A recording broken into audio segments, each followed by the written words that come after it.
नेपाल में बवाल के बाद कर्फ्यू जारी है। काठमांडू में भारी बवाल के बाद नेपाल में हालात तनावपूर्ण बने हुए हैं।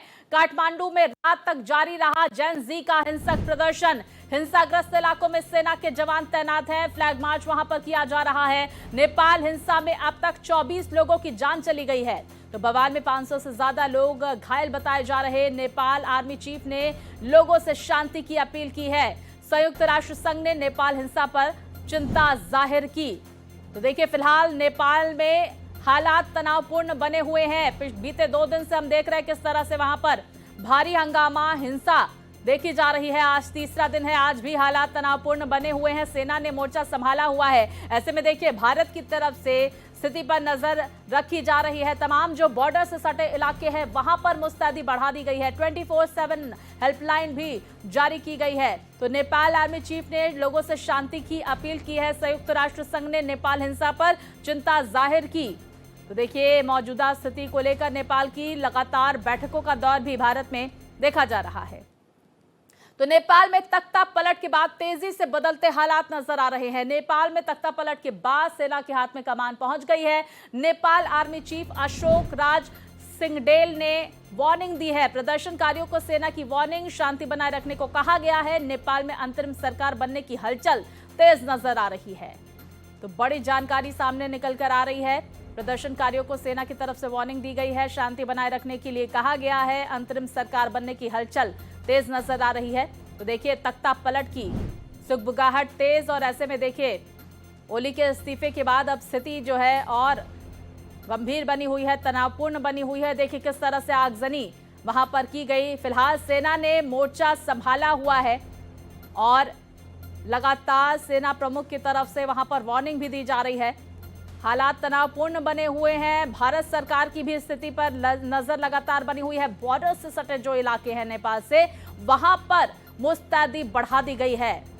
ऐसे में देखिए, कुछ इस तरह की तस्वीरें लगातार नेपाल से सामने निकल कर आ रही है। देखिए किस तरह से हिंसा की घटना सामने निकल कर आई थी। सैकड़ों लोग सड़कों पर प्रदर्शन करते हुए नजर आए थे। युवाओं का ये प्रदर्शन, जहां पर भारी भीड़ देखने को मिली। देखिए किस तरह से तमाम सुरक्षा के इंतजामात नाकाफी साबित हुए। कई नेताओं के घरों को जलाया गया और सरकारी संपत्ति को नुकसान पहुंचाया गया। संसद में हमला किया गया। और देखिए किस तरह से फिलहाल सेना ने मोर्चा संभाला हुआ है, लेकिन युवा मानने को तैयार नहीं है। स्थिति लगातार वहां पर तनावपूर्ण बनी हुई है। आगजनी की ये तस्वीरें सामने निकल कर आई। तो वहीं नेपाल के हालात पर भारत की नजर बताई जा रही है। सूत्र ये जानकारी दे रहे हैं, नेपाल से सटे उत्तर प्रदेश के जिलों में हाई अलर्ट घोषित किया गया। यूपी डीजीपी राजीव कृष्ण ने हाई अलर्ट के निर्देश दे दिए हैं। भारत नेपाल सीमा को 24 घंटे के लिए सील कर दिया गया है। तो नेपाल में फंसे लोगों की जांच के बाद भारत में एंट्री की जा रही है। पगडंडियों पर नाइट विजन ड्रोन से कड़ी नजर रखी जा रही है। वहीं पीएम मोदी की तरफ से नेपाल हिंसा पर दुख जताया गया। पीएम मोदी ने शांति बनाए रखने की अपील की है। देखिए, कुछ वक्त पहले जो बांग्लादेश की स्थिति देखी गई थी, अब नेपाल में भी हालात वैसे ही बनते हुए नजर आ रहे हैं और इस पर लगातार भारत सरकार की नजर है। बैठकों का दौर भी लगातार देखा जा रहा है। तो देखिए, नेपाल में अब तक क्या क्या हुआ ये भी चलिए आपको बता देते हैं। देखिए, आपको जानकारी दे दे, सेना के हाथ में फिलहाल कमान है। मंगलवार रात 10 बजे से सेना ने मोर्चा संभाल लिया है। तो नेपाल आर्मी चीफ अशोक राज सिंहडेल ने प्रदर्शनकारियों को आखिरी वार्निंग भी दे दी है। प्रदर्शनकारियों से शांति बनाए रखने की अपील की गई है, वार्निंग दी गई है। तो नेपाल में हालात लगातार तनावपूर्ण बनते हुए और इस पर स्थिति पर लगातार भारत की नजर भी देखी जा रही है। हमने देखा किस तरह से भारी तादाद में युवाओं का वो प्रदर्शन, जहां पर आगजनी की गई।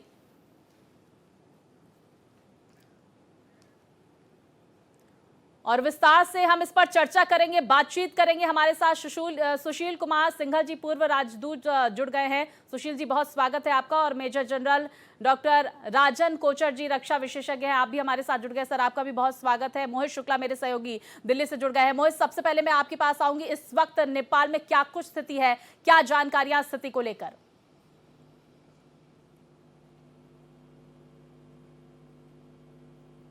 मोहित, आप मुझे सुन पा रहे हैं? चलिए, हम अगर आपको जी तो बताएं। स्वाति, मेरी आवाज आ रही है आपको? जी मोहित बोलें। देखिए, नेपाल के अंदर घटनाक्रम काफी तेजी से बदल रहे हैं। नेपाल के अंदर कांतिपुर टीवी, जो कि वहां का, हम मोहित का रुख करेंगे, लेकिन देखिए क्या क्या अब ऑप्शन दिख रहे हैं ये भी हम आपको बता रहे हैं। बालेंद्र शाह बन सकते हैं अंतरिम पीएम। दूसरा ऑप्शन है हालात सामान्य होने तक आर्मी रूल रहने की संभावना जताई जा रही है। 2008 में खत्म हुई राजशाही को वापसी की उम्मीद भी नेपाल में जताई जा रही है। इसके साथ ही लगातार ये 4 ऑप्शन हम आप तक पहुंचा रहे हैं कि अब क्या हो सकता है आगे। चौथा ऑप्शन देखिए, पूर्व जज सुशीला कार्की को अंतरिम सरकार सौंपे जाने का विकल्प भी नजर आ रहा है। अंतरिम सरकार की जिम्मेदारी सौंपे जाने का विकल्प नजर आ रहा है। ये 4 ऑप्शन, ये 4 समीकरण बनते हुए मौजूदा नेपाल की स्थिति के मद्देनजर देखे जा रहे हैं। लगातार मौजूदा स्थिति पर भारत की नजर भी बनी हुई है और हमारे साथ हमारे मेहमान भी जुड़े हुए हैं, मेरे सहयोगी भी जुड़े हुए हैं। हम चाहेंगे कि हम अपने मेहमानों का भी रुख कर लेते हैं। सुशील कुमार सिंघल जी का मैं रुख करूंगी, पूर्व राजदूत हैं आप। सर, मौजूदा जो स्थिति है उस पर अब भारत का क्या रुख रह सकता है, क्योंकि हम देख रहे हैं कि लगातार स्थिति पर भारत नजर बनाए हुआ है। बांग्लादेश जैसी स्थिति नेपाल में भी मौजूदा समय में नजर आ रही है। क्या घटनाक्रम बदलता हुआ नेपाल का जो देखा जा रहा है उस पर आप कहना चाहेंगे और भारत क्या क्या स्टेप ले सकता है? हालांकि हमने देखा कि किस तरह से उत्तर प्रदेश के तमाम बॉर्डर से सटे इलाके हैं, वहां पर मुस्तैदी बढ़ा दी गई है। 24/7 हेल्पलाइन नंबर भी जारी कर दी गई है। बिल्कुल, बात यह है कि भारत जो भारत और नेपाल के आपस में इतने क्लोज रिलेशनशिप है कि वो भारत में आए लोग, वो भारत के लोग वहां जा सकते हैं, काम कर सकते हैं। सिमिलरली नेपाल के लोग भारत में आ सकते हैं, यहाँ काम कर सकते हैं। और एक ये रोटी बेटी का इनका संबंध है। तो नेपाल में हमारा बहुत ही क्लोज नेबर है, तो वहां जो भी घटना होती है उसका असर हमारे भारत के ऊपर, भारत के नागरिकों के ऊपर भी पड़ता है, क्योंकि उनके आपस में संबंध है। और जहां तक भारत क्या कर सकता है, आई थिंक हमारे पास बहुत लिमिटेड ऑप्शंस हैं। हम केवल ये इंश्योर कर सकते हैं कि हमारे तरफ भारत में, जैसा कि अब ऑलरेडी कर लिया गया है, कि सिक्योरिटी जो है, जो मेजरमेंट्स हैं उनको बढ़ाया जाए, ताकि वहां जो हो रहा है वो भारत की तरफ ना बढ़े। और यूपी गवर्नमेंट ने, सेंट्रल गवर्नमेंट ने नंबर भी इशू किए हैं, क्योंकि काफी इंडियंस वहां स्ट्रैंडेड हैं। लेकिन एक बेसिकली ये एक इंटरनल मैटर है नेपाल का, तो नेपाल को ही सुलझाना, पर नेपाली लोगों को ही सुलझाना पड़ेगा, उनकी गवर्नमेंट को, जो लोग हैं आर्मी को, उनको इन्वॉल्व होना पड़ेगा।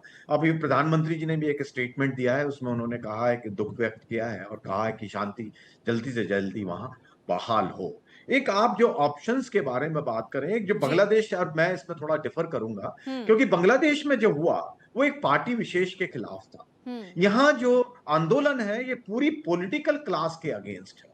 वो किसी भी पार्टी से संबंधित लोग हों, लेकिन जो आक्रोश है वो पूरी पॉलिटिकल क्लास के खिलाफ है, क्योंकि जो आम जनता को ये लग रहा है, इन लोगों जो एजिटेटर हैं उनको ये लग रहा है कि जब से ये डेमोक्रेसी वहां पे आई है 2008 से, 14 गवर्नमेंट बदली है, और उन्होंने सब पार्टी उनके हिसाब से करप्ट है, और उन्होंने जो भी बेनिफिट्स थे वो एक इलीट क्लास को वो बेनिफिट मिले हैं। जो आम जनता है उनको ना जॉब मिल रहा है, ना एजुकेशन की सुविधा है। तो ये गुस्सा उनका पूरी पॉलिटिकल क्लास के खिलाफ है। तो वो अभी जो उनकी जो डिमांड है वो ये कह रहे हैं कि इसमें जो ये पॉलिटिशियंस को इनको हटा देना चाहिए एक तरफ।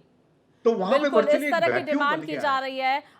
सुशील जी, आप हमारे साथ बने रहिए, हम आपसे इस पे आगे भी चर्चा करेंगे। राजन कोचर साहब भी हमारे साथ हैं। सर, मैं आपका रुख करूंगी, लेकिन जो स्थिति हम देख रहे हैं बीते 2 दिनों से, आज तीसरा दिन है, लगातार हिंसा की वो तस्वीरें, जो नेताओं पर आक्रोश, उनके परिवार पर आक्रोश निकलता हुआ भी नजर आ रहा है, जहां पर पूर्व प्रधानमंत्री की पत्नी को आग के हवाले कर दिया गया, घरों को आग लगा दी गई उनकी। इस तरह की हिंसा की जाहिर तौर पर जो है तस्वीरें बहुत ही हृदय विदारक सामने निकल कर आ रही है। और भारत इस पर क्या स्टेप ले सकता है आगे, क्योंकि बांग्लादेश जैसे समीकरण, बांग्लादेश जैसी स्थिति बनती हुई वहां पर नजर आ रही है।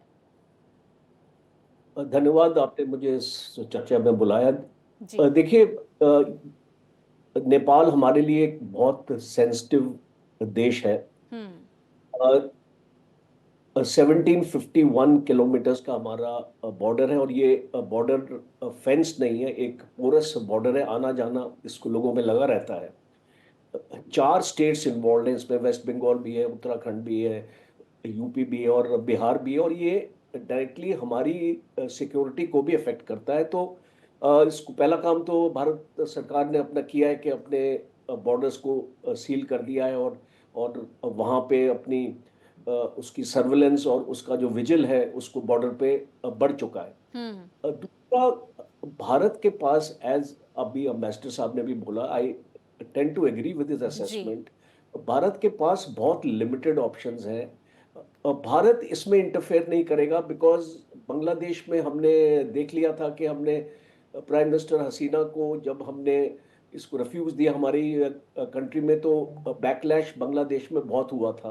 तो इसको मुझे ऐसा लगता नहीं है कि भारत इंटरफेयर करेगा, और खास तौर पे ऐसे प्राइम मिनिस्टर के साथ, ओली के साथ, जो टोटली एक करप्ट गवर्नमेंट चला रहा था। जी। दूसरा, ओली और भारत के रिलेशंस भी एक डाउनस्लाइड में हैं। आप जानते हैं लिपू लेक की जो एक कंट्रोवर्सी है, उसको नेपाल अपना उसको मैप में लिपू लेक को दिखाता है, और वो एक्चुअली भारत का हिस्सा है, तो वो भी एक कंट्रोवर्सी रही है। और फिलहाल जब चाइना ने लिपू लेक का बॉर्डर पोस्ट खोला इसको भारत के साथ, तो उसमें भी नेपाल को आपत्ति हुई उस चीज से भी। तो आप समझ सकते हैं भारत के नेपाल में बहुत स्टेक्स हैं। आपको ये इस व्यूअर्स को भी जानना पड़ेगा, 150 प्रोजेक्ट्स आज हमारे नेपाल में चल रहे हैं, और जो फॉरेन डायरेक्ट इन्वेस्टमेंट है नेपाल की 35% भारत की तरफ से आती है। तो भारत बहुत कंट्रीब्यूट करता है नेपाल की इकोनॉमी में। बट प्रॉब्लम यहाँ पे क्या आती है, आप इसको लोगों से बात करें, क्योंकि मैं इसको नेपाल आर्मी के काफी ऑफिसर से जानता हूं, मैं उनसे बातचीत करी है मैंने कल जी। जो प्रॉब्लम्स को ये आ रही है, जो सबसे पहले नेपाल में 20% अनएम्प्लॉयमेंट है, और वर्ल्ड बैंक का जो आपका डाटा, मैं आपको आज ही इसको पढ़ा है मैंने, कि रोज 2000 यूथ छोड़ रहे हैं नेपाल को। बिल्कुल सर, और शायद यही वजह है कि युवाओं का आक्रोश यहाँ पर निकलता हुआ नजर आ रहा है। आप हमारे साथ बने रहिए, सुशील जी भी हमारे साथ लगातार बने हुए हैं। सुशील जी, मैं समझने की आपसे ये कोशिश करूंगी, अंतरिम सरकार की जिम्मेदारी जो बालेंद्र शाह को सौंपने की बातचीत सामने निकल कर आ रही है, पूर्व जज सुशीला को भी अंतरिम सरकार की जिम्मेदारी सौंपने की जानकारी आ रही है। बालेंद्र शाह के बारे में भी मैं समझने की कोशिश करूंगी, और युवा आखिर उनको क्यों पसंद कर रहे हैं ये भी समझना चाहूंगी। देखिए, बालेंद्र शाह का जो नाम आ रहा है, इनका नाम, ये काफी पॉपुलर पर्सनैलिटी है वहाँ, क्योंकि जब से वो नेपाल में, वो काठमांडू के मेयर बने हैं, उन्होंने काठमांडू की काया पलट कर दी है जी। और बिल्कुल वो करप्शन को बर्दाश्त नहीं करते हैं, और इन्होंने करप्शन के खिलाफ भी आवाज काफी उठाई है। प्राइम मिनिस्टर ओली के खिलाफ भी उन्होंने काफी बोला था इस बारे में कि करप्शन जो नेपाल की गवर्नमेंट में फैल रहा है, उसको दूर करना चाहिए। तो उनकी एक इमेज बनी हुई है, क्योंकि उन्होंने एक तो काम करके दिखाया है काठमांडू में कि वहां किस तरह से काम हो सकता है, एज ए मेयर उन्होंने दिखाया। दूसरा, करप्शन के अगेंस्ट है, तो उनकी इमेज बहुत अच्छी है वहां पे, तो इसलिए उनका नाम जो है, और भारत में पढ़े भी हैं, ये पढ़े लिखे हैं, स्ट्रक्चरल इंजीनियरिंग का कोर्स किया है इन्होंने बैंगलोर से, वहां डिग्री ली हुई है। तो उनकी जो इसलिए छवि जो है उनकी बहुत अच्छी है। और जैसा मैंने पहले कहा कि जो पॉलिटिकल नॉर्मल क्लास है उसके बिल्कुल खिलाफ है वो, कोई भी चाहे पार्टी के हो, जो एजिटेटर्स हैं। तो इसलिए जो है इनका शाह का नाम आगे बढ़ करके आ रहा है कि वो अंतरिम सरकार को वो हेड करें, क्योंकि वो स्टूडेंट्स जो एजिटेटर हैं वो आराम से तैयार नहीं होंगे अगर नॉर्मल पॉलिटिशियंस को फिर से लाने की कोशिश की जाए। बिल्कुल सर, और यही वजह है कि मंथन का दौर भी लगातार जारी है, लेकिन स्थिति तनावपूर्ण बनी हुई है। हमारे साथ सर मेरे सहयोगी मोहित भी जुड़े हुए हैं। मोहित, इस वक्त बांग्लादेश से आप तक क्या अपडेट पहुंच रही है, स्थिति क्या है, कहां कहां पर इस वक्त स्थिति तनावपूर्ण ज्यादा देखी जा रही है? काठमांडू और बाकी जगहों की जो हमने तस्वीरें देखी थी, आज वहां पर क्या मंजर देखा जा रहा है? और देखिए स्वाति, पल पल घटनाक्रम बहुत तेजी से नेपाल के अंदर चेंज हो रहा है और आप समझिए कि महज नेपाल ही नहीं, पिछले 3 सालों में आप देखिए विश्व बिरादरी में काफी तेजी से चेंजेस आए हैं। 2022 से लगाकर 2025 के बीच में 3 साल के अंदर 3 बड़े देशों में इतनी तेजी से घटनाक्रम होता है और महज 32 घंटे के अंदर नेपाल जैसे देश में तख्तापलट हो जाता है। सेना पूरे देश में अपना कंट्रोल ले लेती है। फिलहाल आप समझिए कि वहां संसद पर जो प्रदर्शनकारी थे उनको खदेड़ा गया है। इसके अलावा शीतल भवन की बात हो, प्रधानमंत्री आवास की बात हो, तमाम बड़ी रिहाइशें जो हैं, तमाम बड़े जो वहां पर सरकारी इमारतें हैं, उनसे प्रदर्शनकारियों को भगाया जा रहा है। सेना भी वहां पर रिक्वेस्ट भी कर रही है और साथ ही उनको वहां से खदेड़ भी रही है। इसके अलावा आप समझिए कि जो 3 संगठन हैं, चाहे वो हमी नेपाल की बात हो, चाहे वो जेनजी नेपाल की बात हो, इसके अलावा तीसरा जो बड़ा संगठन है हाउ टू देश विकास, इन तीनों संगठन ने, इनके आंदोलनकारियों ने अपने आप को इस आंदोलन से अब खुद को अलग कर लिया है और जब से वहां सेना प्रमुख का बयान आया है उसके बाद से अब वहां पर हिंसा के स्तर में थोड़ी थोड़ी गिरावट भी हमें देखने को लगातार मिल रही है और आने वाले 24 से 48 घंटों में इसमें काफी हमें शांति भी देखने को मिलेगी। लेकिन एक बात यहां पर समझिए, बहुत पुरानी कहावत है कि जिस ओर जवानी चलती है उस ओर जमाना चलता है और इससे भी पहले आपने सुना होगा कि ये पब्लिक है, सब जानती है, अच्छा अपना अच्छा बुरा सब पहचानती है। बिल्कुल, तो देखिए मोहित, शायद यही वजह वजह है कि लगातार आक्रोश की तस्वीरें, जिस बात का हम जिक्र कर रहे हैं, नेपाल की सड़कों पर देखी जा रही। मोहित, आप बने रहिए। राजन सर, मैं आपका रुख करूंगी। आपने कहा कि आपकी बातचीत हुई है नेपाल में जो सेना के तमाम अधिकारी हैं उनसे, क्या स्थिति है और किस तरह से वो कंट्रोल कर रहे हैं स्थिति को, इसके बारे में हमारे दर्शकों को बताएं सर।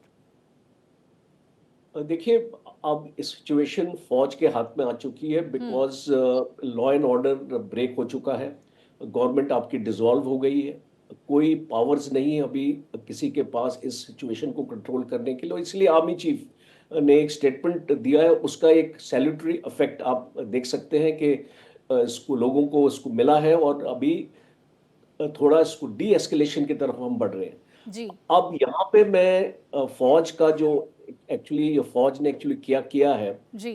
फौज ने पूरा इस एरिया को और खास तौर पे मैपिंग इसको करके जितने भी आपके सेंसिटिव एरियाज हैं, आपके सेंसिटिव इंस्टॉलेशंस हैं, आपके ये आर्सन और लूटिंग के चांसेस होता है बिकॉज जब आप ऐसा एजिटेशन देखते हैं कि कुछ एंटी सोशल एलिमेंट्स भी उसमें शामिल हो जाते हैं और वो इस मौके का एक्चुअली फायदा उठाते हैं। तो उसके लिए जो भी इम्पोर्टेंट स्ट्रेटेजिक इंस्टॉलेशंस होते हैं, जैसे कि आपके कम्युनिकेशन सेंटर्स, आपके कमांड सेंटर्स, आपका पार्लियामेंट हो गया, आपका इसको जुडिशरी का हो गया, आपका सुप्रीम कोर्ट का हो गया, ऐसे इंस्टीट्यूशंस को इसको प्रोटेक्ट करना बहुत जरूरी हो जाता है। और फौज ने अपनी इसको मैपिंग के हिसाब से वो इसको बोल रहे हैं कि हमने अपनी एक इंटरनल सिक्योरिटी और इमरजेंसी सिचुएशन बन गई है ये, और पूरी फौज अपने बैरक से बाहर आ गई है। बिल्कुल, हम लगातार वो तस्वीरें भी देख रहे हैं सर कि किस तरह से वहां पर सेना ने मोर्चा संभाला हुआ है। कई ऐसे इलाके जहां पर पूरी तरह से कर्फ्यू वहां पर देखा जा रहा है। सुशील सर, मैं आपका रुख करूंगी। और देखिए, जिस तरह से हम बीते 2 दिनों से तस्वीरें, आज तीसरा दिन है, वो तस्वीरें हम नेपाल की देख रहे हैं। पहले बांग्लादेश से भी कुछ इसी तरह की तस्वीरें हिंसा की सामने निकल कर आई थी। एक और एंगल सामने आ रहा है कि भारत से सटे जो तमाम देश हैं, जो मैत्रीपूर्ण संबंध जिससे भारत के रहे हैं, वहां पर अगर इस तरह की हिंसा होती है, क्या कोई अंतर्राष्ट्रीय संगठन, कोई ऐसा देश षड्यंत्र रचता हुआ भी नजर आ रहा है भारत के खिलाफ? देखिए, इसमें जहां तक अंतर्राष्ट्रीय षड्यंत्र की बात है, देखिए हर कोई देश अपना फायदा उठाने की कोशिश करता है जब भी कहीं कुछ डिस्टरबेंस होती है। जैसा कि हमने श्रीलंका में देखा, श्रीलंका में क्या कारण थे हम सबको मालूम है, और भारत ने उसमें क्या रोल अदा किया वो भी सबको मालूम है। और जहां तक बांग्लादेश का सवाल है, बांग्लादेश में भी हमें सबको जानकारी है कि किस देश ने क्या वहां पे कार्य करने की कोशिश की और वहां भी क्या हो रहा है। और वह सिचुएशन अभी भी अनस्टेबल ही है मेरे विचार से, क्योंकि वहाँ गवर्नमेंट जो है, इंटरिम जो गवर्नमेंट बनी हुई है, उन्होंने अनाउंस तो कर दिया इलेक्शंस, लेकिन वो पूरी तरह से मतलब लीगैलिटी पर बड़ी क्वेश्चन मार्क है उनका। तो अगर हमारे नेबरहुड में कोई डिस्टरबेंस होगा तो शर्तिया है कि वो भारत के ऊपर उसका असर पड़ता है। और जब भी कोई डिस्टरबेंस इस तरह की होती है तो कुछ जो दूसरे देश हैं उसका उसका फायदा उठाने की कोशिश करते हैं। जहां तक नेपाल का सवाल है, नेपाल की जो प्रेजेंट गवर्नमेंट थी वो पहले से ही भारत के काफी विरोध में थी और वो कोशिश कर रही थी कि नेपाल को भारत से अलग कर दें, जो कि उसमें संभव नहीं है क्योंकि हमारे इतने क्लोज रिलेशनशिप है। और लेकिन ज्यादातर उसमें जो हो रहा है वो बेसिकली ये मेरे ख्याल से ये एक आम जनता जो महसूस कर रही है वहां पे, क्योंकि उनको एवेन्यू नहीं मिल रही है अपने आप को एक्सप्रेस कर पाने का, वो इस तरह से वायलेंट वे में उन्होंने अपने आप को एक्सप्रेस किया है। तो जहां मैं अपने आप को भी नेपाल पर कन्फाइन करने की कोशिश करूंगा, नेपाल में जो हो रहा है वो सबको मालूम था कि वहां पे क्या हालात हैं, लेकिन इतना आक्रोश और इस तरीके से वो वायलेंटली निकल करके आएगा उसकी इतनी उम्मीद नहीं थी, क्योंकि ओली सरकार ने भी जिस तरह से उसमें कार्रवाई की, जिस तरह से प्रोटेस्टर्स को उन्होंने हैंडल किया और पुलिस को जिस तरह से उन्होंने गोली चलाने का आदेश दिया, उससे भी उनको और भड़क मिली लोगों को। सर, और ओली कहाँ है, इसको लेकर कोई जानकारी आ रही है क्या? अभी तक मेरे विचार से तो कहीं जानकारी नहीं है।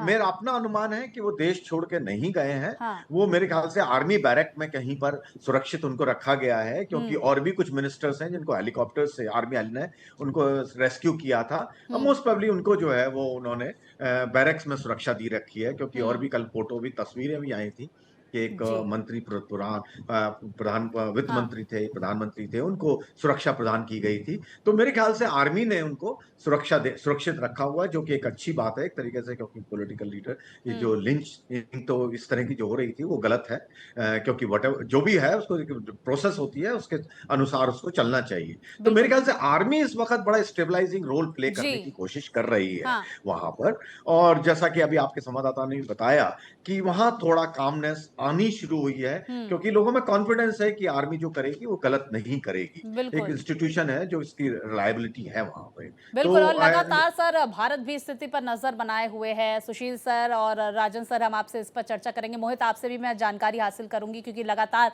नेपाल में स्थिति जो तनावपूर्ण बनी हुई है। आज हालांकि माहौल थोड़ा बदलता हुआ जरूर नजर आ रहा है, लेकिन जैसे जैसे दिन बीतेगा क्या कुछ तस्वीरें आती है ये भी देखना महत्वपूर्ण हो। तो देखिए, नेपाल में हिंसा से जुड़ी बड़ी खबर आपको बता दें, सेना और प्रदर्शनकारियों में हो सकती है बातचीत। आज सेना और प्रदर्शनकारियों में बातचीत की संभावना जताई जा रही है। सेना अध्यक्ष और राष्ट्रपति ने तय किया बातचीत का मसौदा। मंगलवार रात राष्ट्रपति आवास में मसौदे पर चर्चा हुई है। संसद भंग करके नए चुनाव कराने को लेकर प्रयास होते हुए नजर आएंगे। बड़ी जानकारी देखिए इस बीच सामने निकल कर आ रही है। नेपाल में भारी बवाल के बीच ये बड़ी जानकारी, प्रदर्शनकारियों और सेना के बीच बातचीत हो सकती है, चर्चा हो सकती है, और इस पर लगातार नेपाल में मौजूदा जो स्थिति है इस पर हम चर्चा कर रहे हैं। हमारे साथ दो मेहमान जुड़े हुए हैं, सुशील कुमार सिंघल जी, पूर्व राजदूत, और मेजर जनरल डॉक्टर राजन कोचर जी, आप रक्षा विशेषज्ञ हैं, लगातार हमारे साथ जुड़े हुए हैं। और साथ ही मेरे सहयोगी मोहित हमारे साथ जुड़े हुए हैं। मोहित, इस वक्त क्या अपडेट नेपाल से आ रही है, क्योंकि जानकारी आ रही है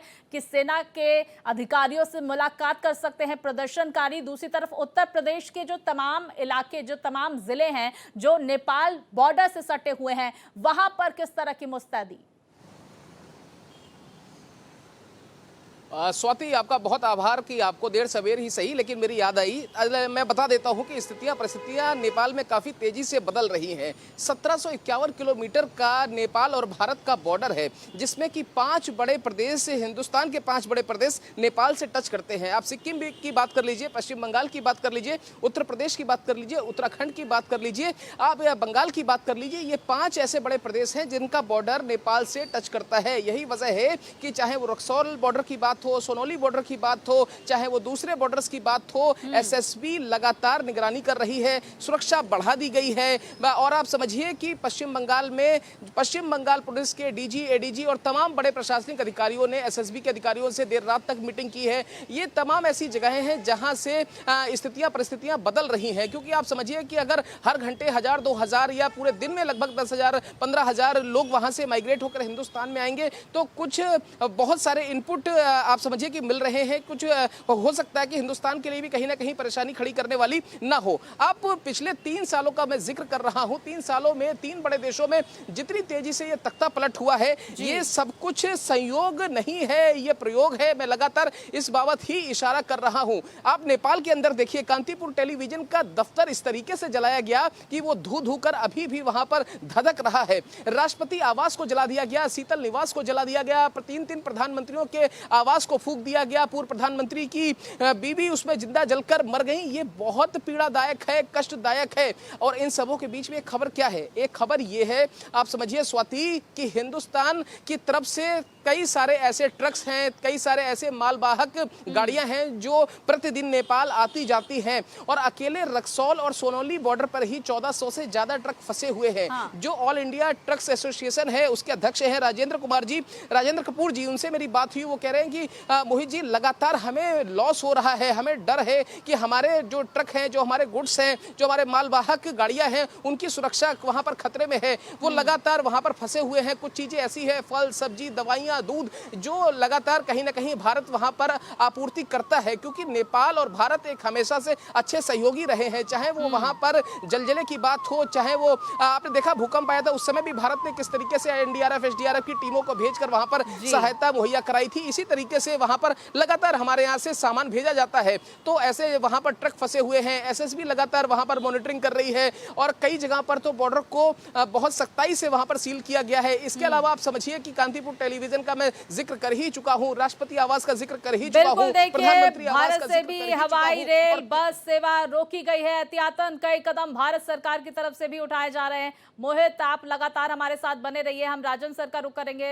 राजन सर, इस वक्त एक बड़ी चिंता ये भी है कि नेपाल में जो भारतीय हैं उन्हें कैसे सुरक्षित निकाला जाए। क्या कुछ कदम यहाँ पर उठाए जा रहे हैं सरकार की तरफ से, प्रशासन की तरफ से? क्योंकि लगातार अलग अलग बॉर्डर से ये भी जानकारी आ रही है कि बॉर्डर से के बाद का पीछे का जो इलाका है, जो नेपाल से सटे तमाम इलाके हैं, वहां पर हिंसा की छुटपुट घटनाएं भी हुई हैं।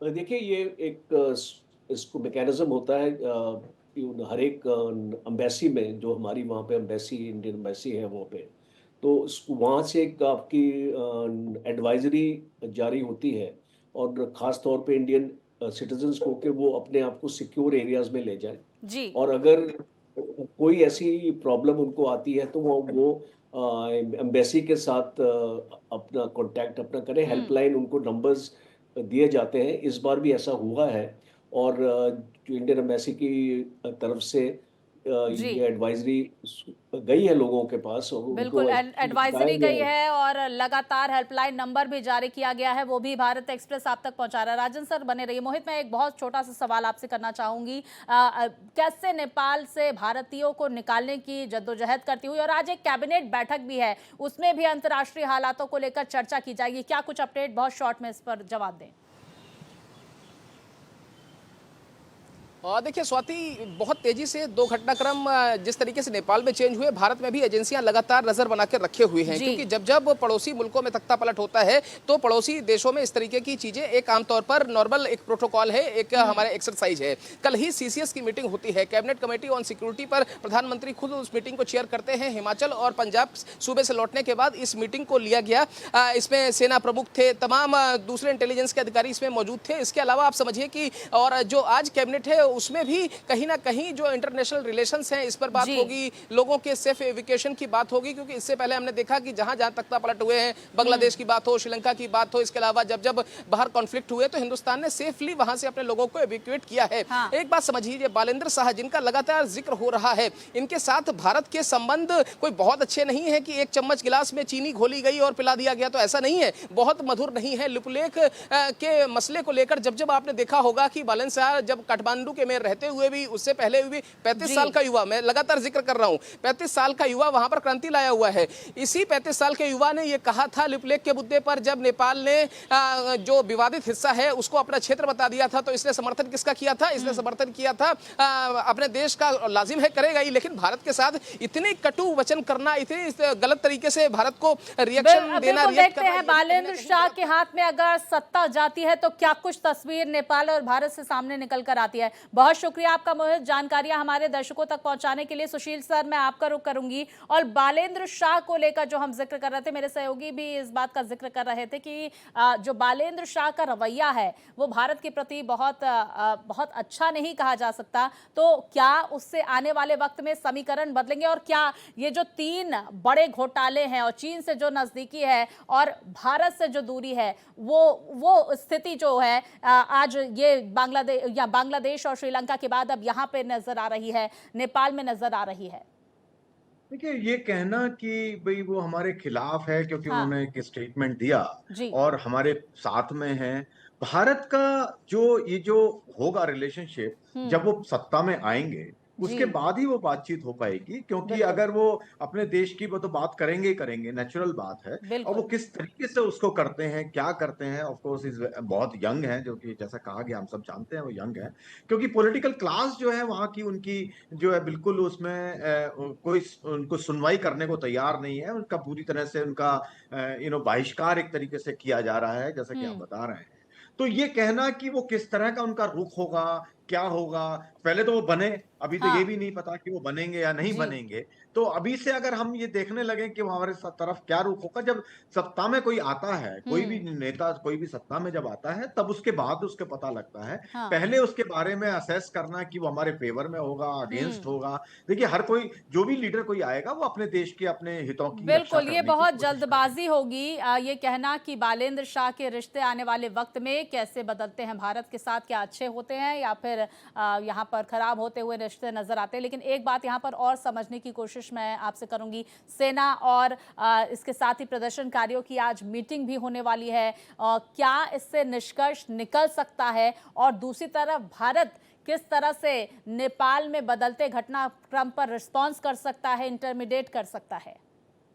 देखिए, इंटरमीडिएट करने का जो, क्योंकि इंटरनल इशू है, हम्म, तो हम भारत को इसमें इंटरमीडिएट या इन्वॉल्व होने की कोई स्कोप नहीं है, क्योंकि जी, ये डिसीजन किस तरह की गवर्नमेंट उनकी होगी, क्या करना चाहेंगे, वो उनका अपना इंटरनल डिसीजन रहेगा। हम्म, और जब नई सरकार बन जाएगी, तो उसके साथ में भारत हमेशा तैयार, जो जो भी जैसी पब्लिक विश होती है, उसके हिसाब से भारत सरकार उनके साथ में संबंध अपने स्थापित करती है। और हम्म, मेरे विचार से संबंध, जो भी सरकार वहां बनेगी, उसके भारत के साथ संबंध सही अच्छे ही होंगे, हम्म, क्योंकि उसमें तभी दोनों देशों का उसमें उनको फायदा है। क्योंकि ओली सरकार ने जो कार्रवाई की और भारत से अलग होने की कोशिश की, उससे उनको कोई फायदा नहीं हुआ। ये सबको रियलाइज हुआ रहा है, वहां भी, नेपाल में भी, क्योंकि हम्म, नेपाल में भी लोग समझदार हैं।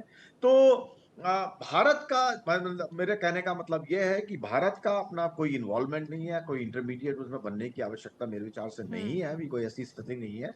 वहां की जो आर्मी है, आर्मी चीफ आई थिंक बड़ा मैच्योर उन्होंने स्टेटमेंट दिया है, और वो कोशिश कर रहे हैं कि जो सरकार बनाने की जो प्रक्रिया है, उसमें जो लीडर्स हैं, स्टूडेंट लीडर्स हैं, या जो वहाँ के जो नेता हैं इस वक्त, हम्म, जो इसको अगुवाई कर रहे हैं, उनकी से उस पर आए और अंतरिम सरकार एक आम सहमति से बने, ताकि जो अभी स्थिति है वहां पे उसको हम्म, कंट्रोल किया जा सके। क्योंकि सबसे बड़ी जरूरी बात यह जी, है कि अभी जो आगजनी और ये सब हो रहा है, हम्म, उसको रोका जाए, क्योंकि जो उससे सभी का नुकसान है, पब्लिक हम्म, का भी नुकसान है, प्राइवेट प्रॉपर्टी उसका भी नुकसान है, आम जनता को भी नुकसान है, सभी को नुकसान हो रहा है।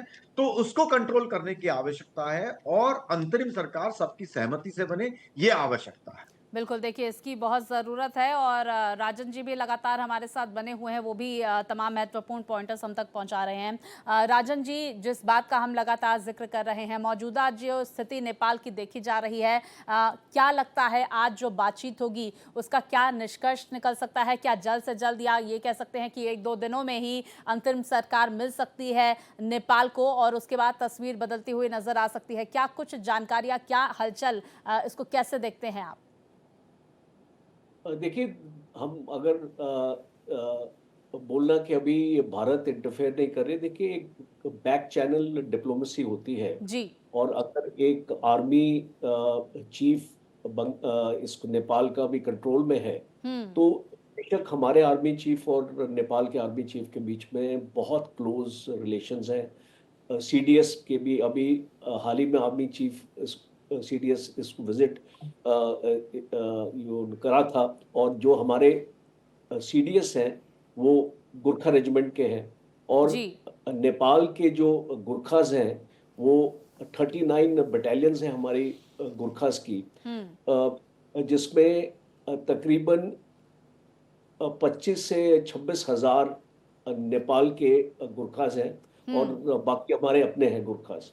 तो एक बहुत स्ट्रॉन्ग बॉन्ड है आज, जो नेपाल के भी गुरखास है जो गुरखा रेजिमेंट में है, वो भी देख रहे होंगे कि इसको नेपाल में अनरेस्ट है, बिकॉज उनकी फैमिलीज भी वहां पे हैं। तो ये बहुत इंपॉर्टेंट हो जाता है हमारे आर्मी चीफ और नेपाल के आर्मी चीफ के बीच में।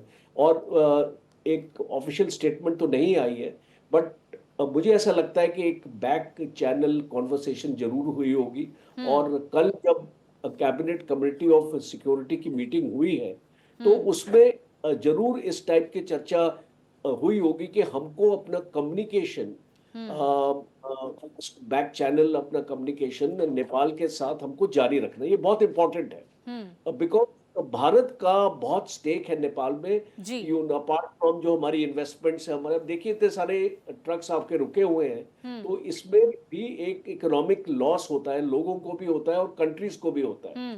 तो भारत नहीं चाहेगा कि ये सिचुएशन लंबी खिंचे, और इसीलिए जो भी असिस्टेंस अगर नेपाल मांगता है अभी इस स्टेज में भारत से, मुझे ऐसा लगता है कि भारत उसको मना नहीं करेगा।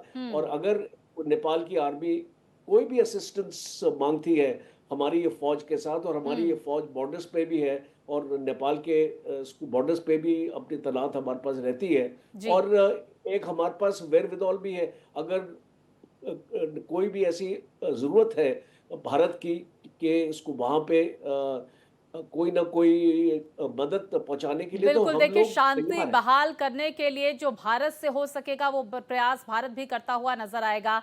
तो देखिए, नेपाल में अब आगे क्या, ये बड़ा सवाल है जिस पर लगातार भारत एक्सप्रेस की नजर बनी हुई है, क्योंकि अभी भी स्थिति तनावपूर्ण बनी हुई है। इस पर चर्चा लगातार हमारे साथ दो मेहमान कर रहे हैं। सुशील कुमार सिंघल जी हमारे साथ हैं, पूर्व राजदूत, और मेजर जनरल डॉक्टर राजन कोचर, आप रक्षा विशेषज्ञ हैं, हमारे साथ जुड़े हुए हैं और लगातार तमाम इस मुद्दे पर खुलकर बातचीत कर रहे हैं। सुशील जी, मैं आपका रुख करूंगी और समझने की कोशिश होगी कि नेपाल की स्थिति पर चीन का जो रुख है और बाकी देशों का रुख है, क्या ये स्थिति नजर आ रही है, और क्या लगता है जो मौजूदा सिनेरियो है, चीन इस पर हस्तक्षेप कर सकता है? मेरे विचार से चीन अभी इंटरफियर इसमें नहीं करेगा, क्योंकि पिछले बार उन्होंने इंटरफियर किया था और डेलीगेशन भेजा था, और उसकी रिएक्शंस वो बहुत ज्यादा पॉजिटिव नहीं हुई थी। तो अब जो हालात है, क्योंकि जो उनकी जो नेटवर्क है वो उनकी, जहां तक मैं जानता हूं, वो तो उनकी नेटवर्क मोस्टली पॉलिटिकल क्लास के साथ में थी, इस स्टूडेंट लीडर्स के साथ में इनका इतना क्लोज वो नहीं, रिलेशनशिप नहीं है। तो अभी उनके लिए बहुत अर्ली डेज होंगे। तो नेपाल, चीन अभी केवल वॉच करेगा कि क्या वहां पर हो रहा है, किस तरह की सिचुएशन बनती है। बाकी जो और देश हैं, जैसे रशिया ने अभी कहा, अभी स्टेटमेंट दिया है कि दे ऑल एक्सप्रेस की भाई जो हो रहा है वहाँ जो है उसमें शांति होनी चाहिए, पीसफुल उसका वहां पर होना चाहिए।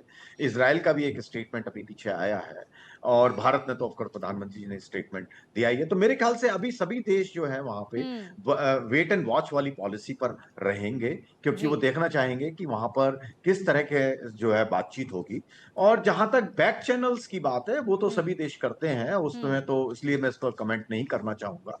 लेकिन अगर नेपाल की सरकार या आर्मी कोई हम भारत से मदद मांगती है किसी भी तरह की, तो भारत ने कभी मदद करने में भारत हमेशा सबसे आगे रहा है, पड़ोसी है, बल्कि इवन अपने पड़ोसियों से भी आगे रहा, दूर तक भी हमने हमेशा मदद की है। श्रीलंका हो या मालदीव हो, कहीं भी हो, जहां पे आवश्यकता पड़ी है, भारत हमेशा मदद करता आया बिल्कुल। है, देखिए, और मेरे ख्याल भारत से करता हमेशा हर रहेगा। एक देश की मदद करता है, और नेपाल की मदद के लिए भी भारत तैयार है। खुद प्रधानमंत्री भी इसका जिक्र करते हुए नजर आ रहे हैं। फिलहाल आप दोनों हमारे साथ बने रहिए। एक बड़ी जानकारी भी दर्शकों को इस बीच दे देते हैं।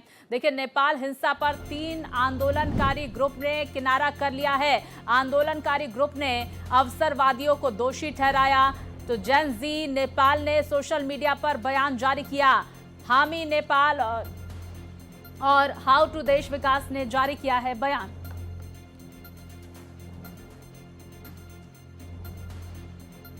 तो देखिए, बड़ी जानकारी इस बीच सामने निकल कर आ रही है। जेन ज़ी नेपाल ने प्रदर्शनकारियों से शांति बनाए रखने की अपील की है।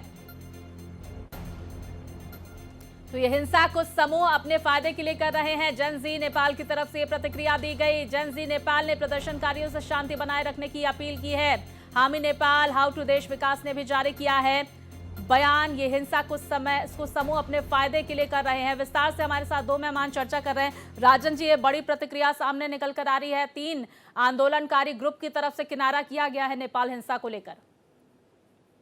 देखिए, ये एक डायरेक्ट फॉल आउट है जो नेपाल की आर्मी जिस तरीके से इन ग्रुप्स के रिप्रेजेंटेटिव से बात कर रही है, तो ये बहुत ज़रूरी हो जाता है ये एक्चुअली मैसेज अभी देना, अगर हमको इस हिंसा को रोकना है और जल्दी रोकना है, बिकॉज इससे नेपाल का नुकसान ही हो रहा है। जैसे जो आपके जो मेयर हैं जी, बलेंद्र शाह, हाँ। जो इसको मेयर की भी अपील इसको यही आई है कि भाई आप इस हिंसा को रोकिए, बिकॉज इससे नेपाल का नुकसान होता है। अगर आप नेपाल की प्रॉपर्टी का नुकसान करते हैं तो नेपाल का नुकसान होता है उससे। तो इसको मुझे ये लगता है कि ये दोनों जो अपील्स आई हैं, एक तो आर्मी की तरफ से और एक इसको मेयर की तरफ से, खाटमंडू के मेयर की तरफ से, ये एक सैल्यूटरी इफेक्ट इस या आंदोलन पे किया जा रहा है कि इसको किसी भी एक मूवमेंट के साथ ना जोड़ा जाए जी, क्योंकि अगर हम लोग जानते हैं और ये कोई छुपी बात नहीं है कि ये जेनेक्स जो ये आपकी पॉपुलेशन है, यंग पॉपुलेशन है, जेन ज़ी, बोला जाता है कि जो ये जो यूथ जो यंग है, जो आपके यूथ इस पॉपुलेशन को कर रहे हैं, 1995 से लेके 2010 तक जिनका जन्म हुआ है, उनको एक डेफिनेशन के साथ जेनेक्स का एक स्टेटस दिया जा रहा है। तो वो बहुत जरूरी, आई थिंक इसको नेपाल आर्मी के चीफ ने बहुत बड़ा रोल प्ले किया है और एक स्टेटमेंट भी जारी करी है, और आने वाले वक्त में इनके लीडर्स के साथ डिस्कशन में आप देखेंगे कि इसको डी एस्केलेट किया जाएगा। और बिल्कुल, क्योंकि सर नुकसान वहां पर आम जनता का भी होता हुआ नजर आ रहा है। कई जेलों को तोड़ा गया है, कैदी फरार नजर आ रहे हैं, हिंसक वारदातों को अंजाम भी दे सकते हैं। सुशील सर, मैं आपका रुख करूंगी। और क्या ये संकेत ये भी मिलते हुए नजर आ रहे हैं, क्या राजशाही वापस लौट सकती है? क्या इस तरह के भी कोई संकेत मिल रहा है मौजूदा स्थिति के मद्देनजर?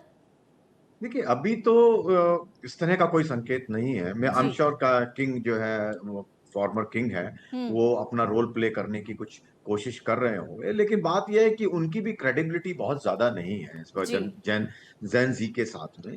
तो अभी ये कहना कि राजशाही वापस आएगी बहुत मुश्किल है मेरे लिए, और आई थिंक मैं इसमें बहुत ज्यादा इसको मैं क्रेडिबिलिटी भी नहीं दूंगा, क्योंकि जो भी आंदोलन हुआ था वहां राजशाही के लिए, वो बड़ा लिमिटेड स्केल पर किया गया था। जी। तो आम जनता का राजशाही को वापस लाने का इच्छा मेरे ख्याल से तो अभी तक नजर नहीं आई है खुल के। लेकिन अभी जो जिस तरह से जो पॉलिटिकल वहां के जो लीडर हैं, जो आंदोलन के लीडर्स थे, जिस तरह से उन्होंने अपने आप को अलग कर लिया है कि ये जो भी जो वहां पे घटनाएं हो रही हैं, हिंसक घटनाएं हो रही हैं, उन्होंने अपने आप को अलग किया है। तो ये क्लियरली शो करता है कि अब सिचुएशन नॉर्मलसी की तरफ आ रही है। क्योंकि जैसा कि हम जानते हैं कि जब इस तरह की घटनाएं होती हैं तो कुछ जो उपद्रवी होते हैं वो भी उसका फायदा उठाने की कोशिश करते हैं। बिल्कुल, और हमने देखा भी कि किस तरह से अराजक तत्वों ने हिंसा को अंजाम दिया। कई जगहों पर आगजनी की तस्वीरें भी सामने निकल कर आई। धू धू कर जलता हुआ नेपाल का कई इलाका नजर आया।